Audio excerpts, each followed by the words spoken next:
sekarang kita masuk ke materi desain basis data.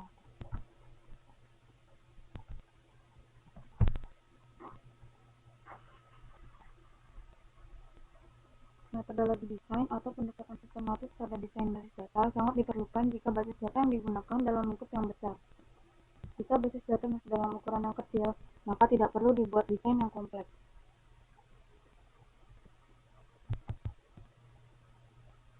Kemudian siklus sistem informasi. Pada organisasi yang besar, sistem basis data adalah bagian dari sistem informasi.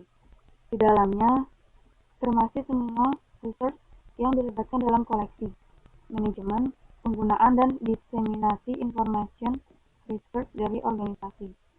Pada sistem komputerisasi, resource adalah data itu sendiri.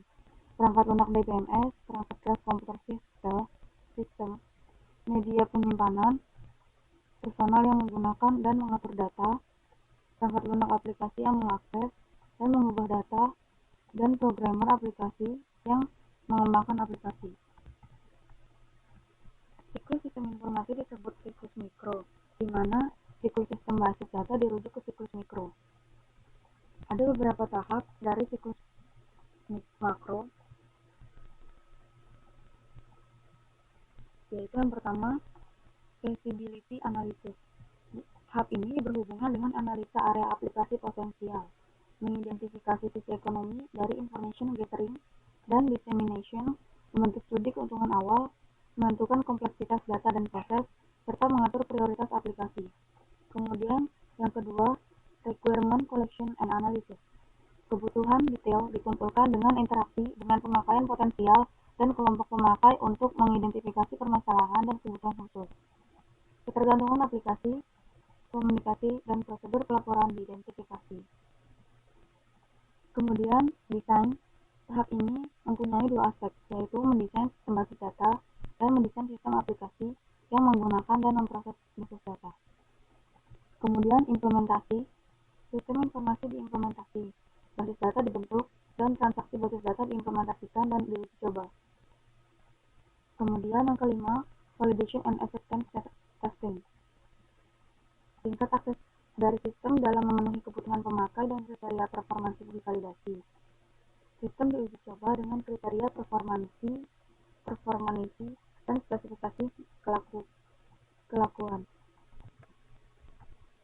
Kemudian yang keenam, deployment, operation, and maintenance. Pada tahap ini dilakukan konversi pemakai dari sistem lama ke sistem yang baru melalui training. Tahap operasional mulai jika semua fungsi sistem dioperasikan dan divalidasi. Jika kebutuhan baru atau aplikasi bertambah, maka harus melalui semua tahap sebelumnya sampai semua divalidasi dan berhubungan dengan sistem. Monitoring performansi sistem dan pemeliharaan sistem merupakan aktivitas yang penting selama tahap operasi. Kemudian, siklus sistem aplikasi basis data. Ini merupakan aktivitas yang berhubungan dengan siklus sistem aplikasi basis data.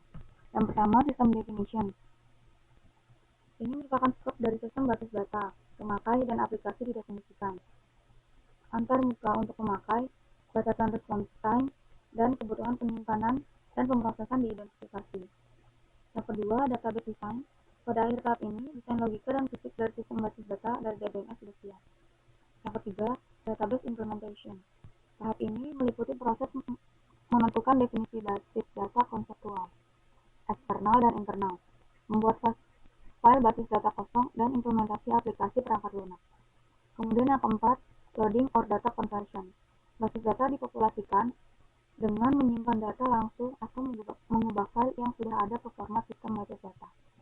Kemudian yang kelima, application conversion, yaitu aplikasi perangkat lunak dari sistem pendahulu dikonversikan ke sistem baru. Yang keenam, testing and validation. Ini merupakan sistem baru diuji coba dan divalidasi.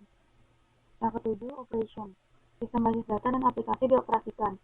Biasanya sistem lama dan baru dioperasikan secara paralel dalam beberapa waktu. Dan yang terakhir adalah monitoring and maintenance. Selama tahap operasional, sistem secara tetap dimonitor dan dipelihara.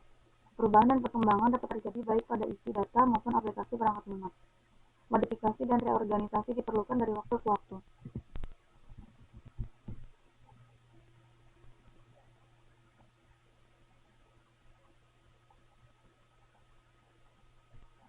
Tujuan dari desain basis data yaitu memenuhi kebutuhan isi informasi dari pemakaian dan aplikasi tertentu, menyediakan struktur informasi alami dan mudah dipahami, serta mendukung kebutuhan pengprosesan dan performansi objektif seperti response time, processing time, dan storage rate.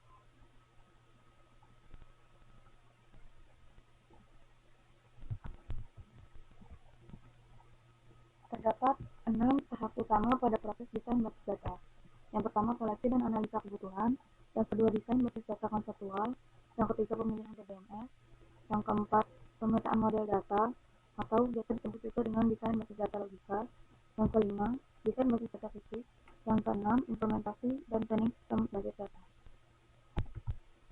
Ini merupakan tahap perancangan basis data untuk basis data yang besar.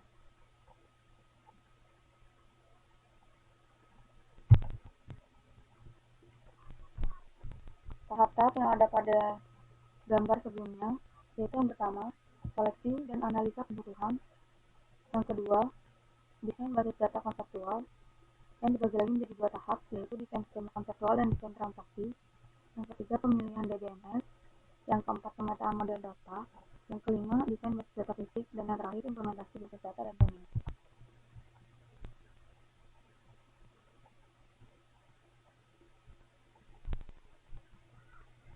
Kita masuk ke tahap 1, yaitu koleksi dan analisa kebutuhan. Sebelum melakukan desain basis data, harus mengetahui dan menganalisa keinginan pemakai terhadap suatu baris data sedetail mungkin. Proses ini disebut koleksi dan analisa kebutuhan. Untuk menentukan kebutuhan, pertama kali harus diidentifikasi bagian lain dari sistem informasi yang berhubungan dengan sistem basis data, termasuk di dalamnya pemakai dan aplikasi baru dan yang sudah ada. Kemudian, kebutuhan dikoleksi dan dianalisa. Ini merupakan aktivitas yang merupakan bagian dari tahap 1.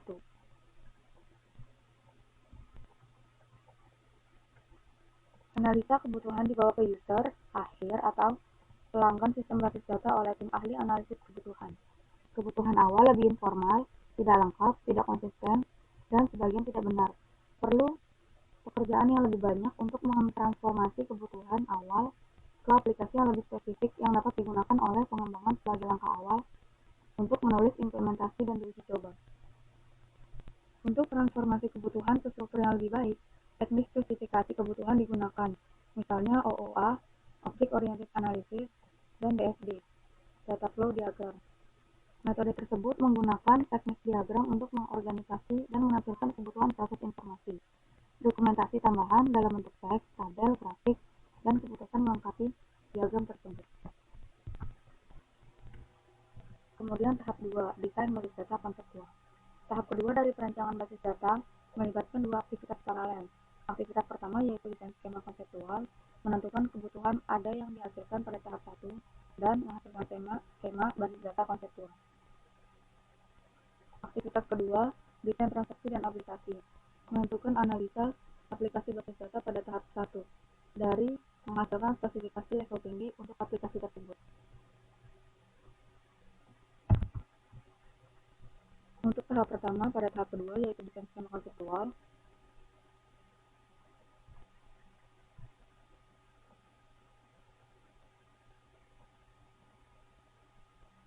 skema konseptual diproduksi dari tahap ini terdiri dari model data tingkat tinggi DBMS independen dengan beberapa alasan, yaitu yang pertama, tujuan desain skema konseptual adalah skema lengkap tentang struktur basis data, sistematik, dan relationship, dan constraint. Hal ini tergantung dari DBMS yang digunakan. Yang kedua, skema konseptual tidak tersedia sebagai deskripsi stabil dari isi basis data. Pemilihan DBMS dan keputusan desain dapat berubah tanpa mengubah skema konseptual DBMS independen. Yang ketiga, skema konseptual yang baik sangat penting untuk pemakaian basis data dan desainer. Penggunaan model dan tingkat tinggi lebih ekspresif dan umum daripada model data dari DBMS. Dan yang keempat, deskripsi diagram dari skema konseptual dapat menawarkan kendaraan komunikasi yang baik di antara pemakai basis data, desainer, dan analis. Karena model data level tinggi biasanya berbentuk konsep dan mudah untuk mengerti daripada model data DBMS yang level lebih rendah, atau definisi sintaks data. Komunikasi yang berhubungan dengan desain skema menjadi lebih kelihatan. Ini merupakan tahap desain basis data.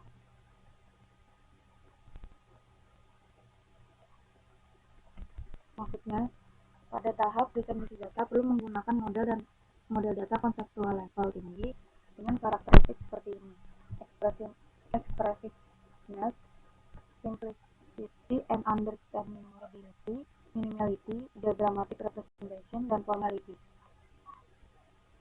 Expressiveness adalah model data cukup ekspresif untuk membedakan perbedaan tipe data, relationship, dan constraint. Sedangkan simplicity dan understandability adalah model cukup sederhana untuk pemakai yang tidak mengerti dan menggunakan konsep tersebut. Kemudian yang ketiga, minimality, model mempunyai sejumlah kecil konsep dasar yang berbeda dan tidak overlapping.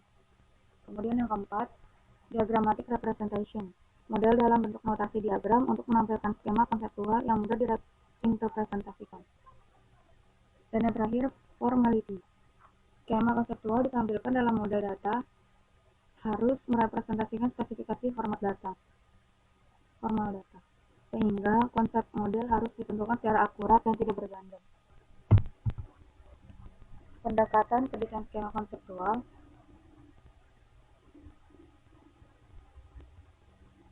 terbagi menjadi dua, yaitu pendekatan desain skema terpusat serta pendekatan view integration. Ini merupakan strategi untuk desain skema. Yang pertama yaitu top-down strategi. Dimulai dengan skema yang berisi abstrak level tinggi dan kemudian mengaplikasikan ketentuan top-down. Sebagai contoh, tentukan hanya beberapa tipe entity level tinggi dan kemudian lakukan pembagian ke dalam tipe entity level lebih rendah dan relationship. Yang kedua, bottom-up strategi.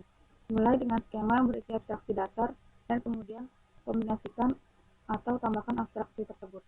Sebagai contoh, mulai dengan atribut dan kelompok ke dalam tipe entity dan relationship. Tambahkan relasi baru pada tipe entity selama proses perancangan. Yang keempat, inside-out strategi, yaitu merupakan kasus khusus dari bottom-up strategi, di mana atensi difokuskan pada himpunan konsep terpusat yang lebih nyata. Kemudian mix strategi, yaitu kebutuhan dibagi berdasarkan top-down strategi.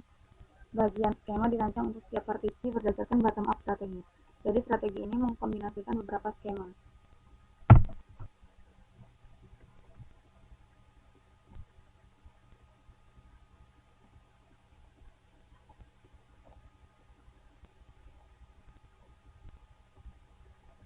Skema integrasi dibagi ke dalam beberapa bagian, yaitu ini yang pertama, identifikasi korespondensi dan konflik di antara skema. Yang kedua, modifikasi view untuk kesesuaian dengan yang lainnya, menggabungkan view, serta restrukturisasi. Selama proses tersebut, beberapa tipe konflik di antara skema ditemukan, yaitu yang pertama, naming konflik,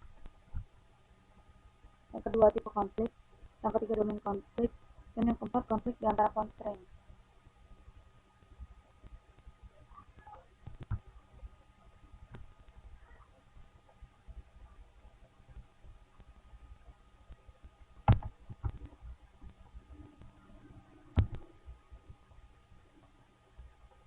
Kemudian tahap yang ketiga,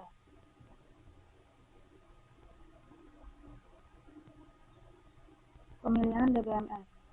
Pemilihan DBMS berdasarkan beberapa faktor, beberapa hal teknis, ekonomi, dan kebijakan organisasi. Faktor teknis berhubungan dengan ketepatan DBMS yang dipilih. Yang termasuk faktor teknis adalah tipe DBMS, atau relational, objek, dan yang lainnya. Struktur penyimpanan dan akses path yang didukung DBMS, ketersediaan antar mutu pemakai dan program, tipe bahasa query tingkat tinggi, ketersediaan alat bantu pengembangan, kemampuan berhubungan dengan DBMS lain melalui media standar, pilihan arsitektur yang berhubungan dengan operator client server, dan lain sebagainya. Faktor non-teknis termasuk di dalamnya status finansial dan dukungan organisasi terhadap vendor.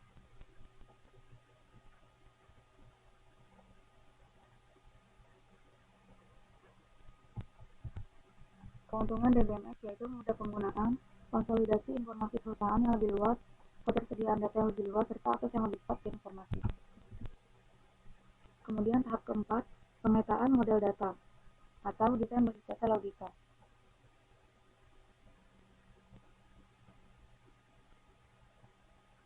Proses pemetaan ada dua bentuk, yaitu sistem independent mapping. Pada bentuk ini, pemetaan tidak mempertimbangkan karakteristik khusus atau kasus khusus yang diaplikasikan ke implementasi DBMS dari model data. Yang kedua, tailor the schemas to a specific DBMS. DBMS yang berbeda mengimplementasikan model data dengan menggunakan permodelan khusus.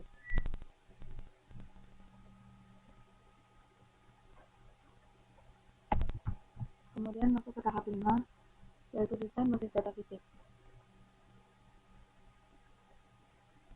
Perancangan basis data fisik adalah proses memilih struktur penyimpanan khusus dan mengakses path untuk file basis data untuk mendapatkan performansi yang baik pada aplikasi basis data. Setiap DBMS menawarkan berbagai pilihan organisasi file dan akses path, termasuk di dalamnya berbagai tipe pengindeksan, clustering record yang berhubungan melalui pointer, dan berbagai tipe hashing. Bila suatu DBMS dipilih, proses perancangan basis data fisik dibatasi pada struktur yang tepat untuk file basis data melalui pilihan yang ditawarkan DBMS. Kriteria berikut biasanya digunakan untuk menentukan pemilihan perancangan basis data fisik, yaitu waktu respon, utilitas ruang penyimpanan, dan transaction throughput. Kemudian tahap yang ke-6, implementasi basis data dan planning. Setelah rancangan logika dan situs selesai, kita dapat mengimplementasikan sistem basis data. Hal ini merupakan tanggung jawab DBA bersama desainer basis data. Pernyataan dalam DDL atau Data Definition Language, termasuk SDL, Storage Definition Language, dari DBMS, terpilih di kompilasi, yang digunakan untuk membuat skema basis data dari file basis data atau kosong. Basis data dapat kemudian dipopulasikan dengan data jika data diubah dari sistem komputerisasi sebelumnya. Rutin konversi diperlukan untuk format kembali data untuk menyimpan basis data baru. Transaksi basis data harus diimplementasikan dengan aplikasi yang dibuat programming berdasarkan spesifikasi konseptual dari transaksi dan kemudian menulis dan melakukan uji coba kode program dengan perintah DML. Jika transaksi siap dan data disimpan basis data, tahap rancangan dan implementasi selesai dan tahap operasi dari sistem basis data dimulai.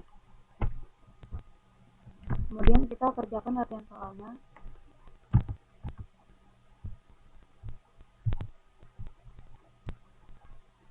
Ini merupakan jawaban dari latihan soalnya.